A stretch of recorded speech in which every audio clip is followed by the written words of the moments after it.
कई बार ठाकुर जी की इन अंतरंग लीलाओं को सुनकर के कई लोगों को संशय हो जाता है। बहुत ध्यानपूर्वक सुनिएगा।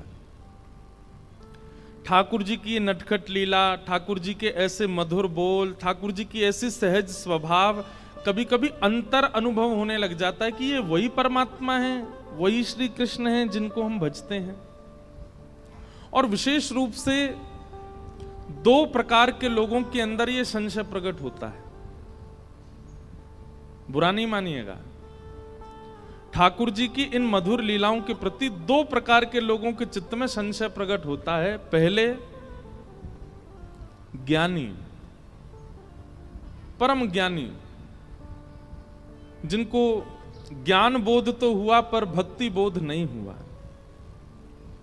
वो कई बार ठाकुर जी के इन मधुर रस को श्रवण करते समय कभी कभी उपहास भी कर देते हैं और कभी कभी ऐसे भावना रखते हैं कि ये परमात्मा का स्वरूप थोड़ा ही है। आज मेरे मन में ऐसी भावना हुई कि मैं इस बात का स्पष्टीकरण करूं, क्योंकि आपके अलावा भी बहुत लोग लाइव सुन रहे हैं कथा। कभी कभी ठाकुर जी की इन दीन लीलाओं को देख करके सुनकर के मन में संशय होता है, ये वही कृष्ण है, ये वही परमात्मा नारायण सुदर्शन चक्रधारी हैं, ये वही श्री कृष्ण जिन्होंने अर्जुन को गीता का ज्ञान दिया, ये वही कृष्ण है जो ऐसी लीला कर रहे हैं वृंदावन में, ये वही कृष्ण है। बस ये प्रेम पक्ष है उनका। जैसे व्यक्ति अपने कार्य के लिए ऑफिस जाए, दफ्तर जाए, कॉलेज जाए, स्कूल जाए, जहां भी वो अपने कार्य क्षेत्र में जाता है, कार्य क्षेत्र में वो अपने घर की स्थिति प्रकट नहीं होने देता। बहुत ध्यानपूर्वक सुनिएगा। अपने कार्य क्षेत्र में व्यक्ति अपने घर का व्यवहार स्वभाव प्रकट नहीं करता। घर पे कैसे सोता है, घर पे कैसे खाता है, क्या पहन के घूमता है, किससे बातें करता है, कैसे कार्य क्षेत्र में इसका प्रादुर्भाव नहीं करता वो। लेकिन कभी कभी उसके कार्य क्षेत्र के कई ऐसे मित्र होते हैं जो उसके बड़े घनिष्ठ हो जाते हैं, तो धीरे धीरे वो उनको अपनी गृह क्रिया में प्रवेश कराना प्रारंभ करता है और अपनी गृह क्रियाओं से उनको अनुभव करा देता है। मैं ऐसे सोता हूँ, मैं ये खाता हूँ, मैं रात में यहाँ जाता हूँ, मैं सुबह वहाँ बैठता हूँ, मैं उससे बात करता हूँ, इससे मिलता हूँ। ठीक वैसे ही ठाकुर जी का कार्य क्षेत्र है ज्ञान मार्ग, ठाकुर जी का कार्य क्षेत्र है वैराग्य मार्ग, ठाकुर जी का कार्य क्षेत्र है विरक्त मार्ग।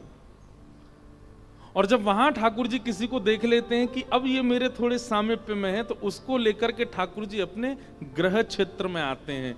आप लोग जो कथा पिछले 3 दिन से सुन रहे हैं, ये ठाकुर जी के कार्य क्षेत्र की कथा नहीं है, ये गृह क्षेत्र की कथा है, ये घर की कथा है, ये ठाकुर जी की अंतरंग लीला है जिसका वर्णन श्रीमद् भागवत में भी नहीं है।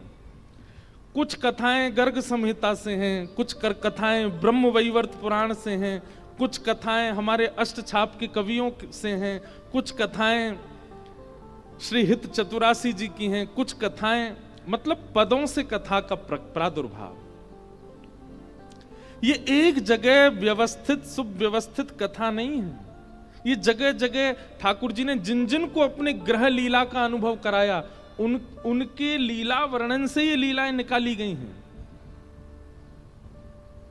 इसलिए संशय मत कीजिएगा कि ये वही कृष्ण हैं जो सुदर्शन चक्र घुमाते हैं, ये वही कृष्ण हैं जो द्वारिका में बैठते हैं, ये वही कृष्ण हैं जो गिरिराज उठाते हैं, ये वही कृष्ण जो पूतना अघासुर बकासुर धेनुकासुर को मारते हैं। हाँ जी, ये वही कृष्ण हैं जो किशोरी जी के साथ ऐसी मधुर लीला करते हैं। और इस मधुर लीला का प्राकट्य सबके सन्मुख नहीं होता, जब किशोरी जी सन्मुख होती हैं तभी होता है, अन्यथा ये भाव ठाकुर जी प्रकट नहीं करते। इसलिए इसमें संशय ना हो।